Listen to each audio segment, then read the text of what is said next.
and I had to make that hard decision, and that's what eats away at me, and that's what causes so much guilt. I'm on my way right now to Special Pal Shelter. I'm gonna go take some pictures and videos of some new dogs that have just arrived so we can put them on social media and find them some homes. And I thought it was a really good time for me to just take you guys along and tell you the pros and cons of fostering a dog. After we get back from the shelter, I'm gonna tell you guys what I think is the worst thing about fostering, and I think that honestly this is the reason that there are many people who will foster once and then never do it again, and I'm gonna share that with you guys after. So let's go to the shelter.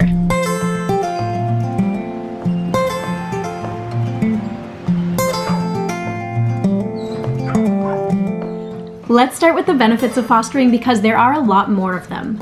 Fostering allows more space in the shelters, which means that there are more animals that can be rescued. It gives us hidden clues into the dog's personality because there are a lot of differences in a shelter setting and a home setting, which helps us to place them in their perfect forever home. It helps to ease a dog's transition from shelter life to their future home life. Fostering a dog can be a trial run to see if you're ready to adopt a dog because it gives you the experience of having a dog without the financial and lifetime commitment. When you have a dog, you'll get more exercise because you'll be walking more and you'll have constant companionship. One of the best things about fostering is that you are fully supported by the rescue. They give you supplies, they pay for vet care, they offer guidance. You're not alone in this. Now, inevitably, there are going to be a few cons to fostering a dog. Oftentimes, you don't know certain behavioral quirks that a dog has before they arrive. A shelter doesn't know how a dog is going to act in a home versus a shelter, and we are often surprised. You don't know how long your foster dog will stay with you. Sometimes it's a week, sometimes it's months, or even a year. Chances are your foster dog will have little to no training, and they might be scared of their new setting, so there will be a transition time where you just need to be patient. They may not immediately jump into your arms, but you can't go into it with expectations of how they're going to be. And lastly, saying goodbye is really hard.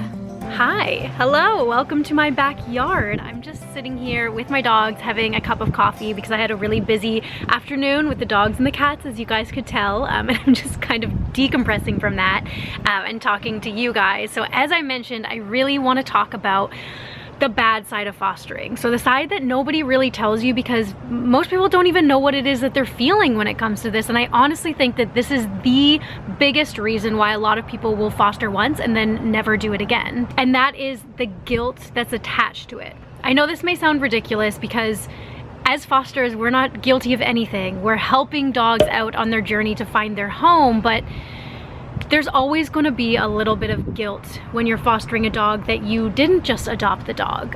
When you spend any time, any extended amount of time like that with a foster dog, you are inevitably going to fall in love with them, and to be in love with them and then to give them up, especially if you're somebody who's rescued a dog before, it's like, it almost feels like you feel guilty that you love your dog in a different way. And it's not that you love that dog any less, it's just that they're intended to find their forever family. And I've struggled with this so much because with my rescue dog Jazz, who found her forever home just over a year now, so I've been really thinking about all these things and just feeling awful about it, just thinking, well, why couldn't I just adopt her? Because I loved her so much. So what was the difference between my own dog and her? But truthfully, I knew, and this was probably one of the hardest decisions I had to make, I knew that if I kept her, it would stop me from fostering other dogs in the future because she wasn't the greatest around many different dogs. And I think that that's the problem, is a lot of fosters, they'll foster one time and have that